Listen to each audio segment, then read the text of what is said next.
up, YouTube? This is the Pro Fight Fan, and welcome to the channel where we talk all things fighting. Updates, breakdowns, reactions, and everything in between. In today's episode of the MMA Rounds, we're going to be talking about Adesanya vs. Jon Jones, Dustin Poirier vs. Conor McGregor, Jan Blachowicz, and Paulo Costa. And we're starting right now.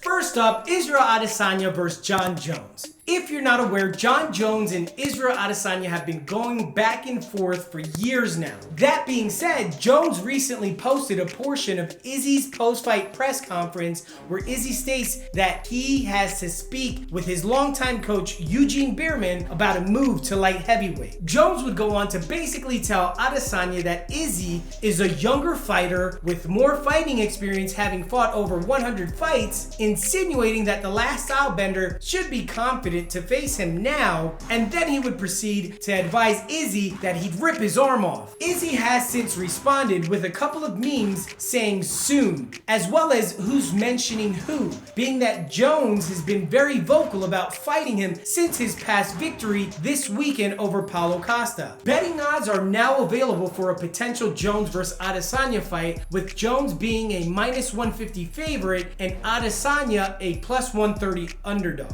Will this fight ever happen? Well, both have called for it and it's a huge event, but for now it seems like Adesanya has his sights set on Jared Cannonier if he gets past Bobby Knuckles on October 24th, which is no easy task. And Jon Jones is currently on that bulk life preparing for his heavyweight debut. I'd love to see that fight, but it doesn't look like it's happening anytime soon. Let me know in the comments down below who you think would win should these two ever meet up in the octagon. Next up, Conor McGregor vs. Dustin Poirier 2. Off the heels of McGregor's recent release of private conversations with Dana White, Conor McGregor is back in the MMA news headlines after reaching out to Dustin Poirier via Twitter and asking him if he'd like to go on and fight him in an MMA charity event. The Diamond would go on to accept, and according to McGregor, the event would take place December 12th at the Point Depot in Ireland. The mixed martial arts event would be open weight, so no need for weigh-ins under unified rules, and all proceeds would go to Poirier's Good Fight Foundation and Conor's choice of charity. Jorge Masvidal has even chimed in stating that he would be making a donation to the Good Fight Foundation. A couple of questions. How would the UFC respond to the news of a charity event between their biggest star and one of their top lightweights? Would the fights go at 100% or would they hold back some, being that it's a charity event? If this event was to take place, how would this impact the possibility of McGregor fighting Pacquiao,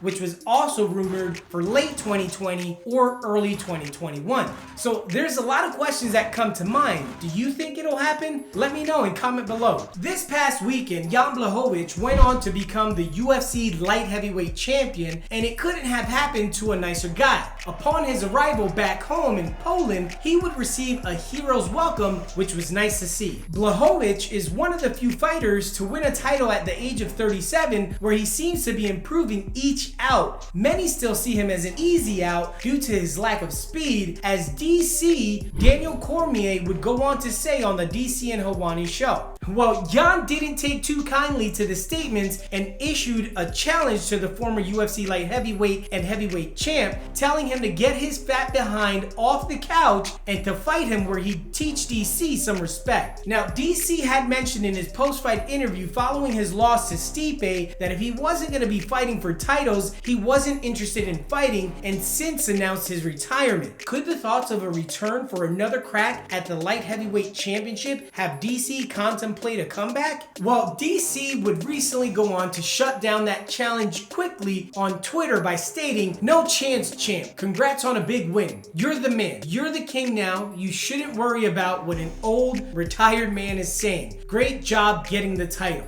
But maybe if the UFC offers him enough money." Let me know your thoughts down below. Lastly, Paulo Costa has issued a few statements following his loss to Israel Adesanya. No time for fun. I'm focused on making him pay. And I will be 100%.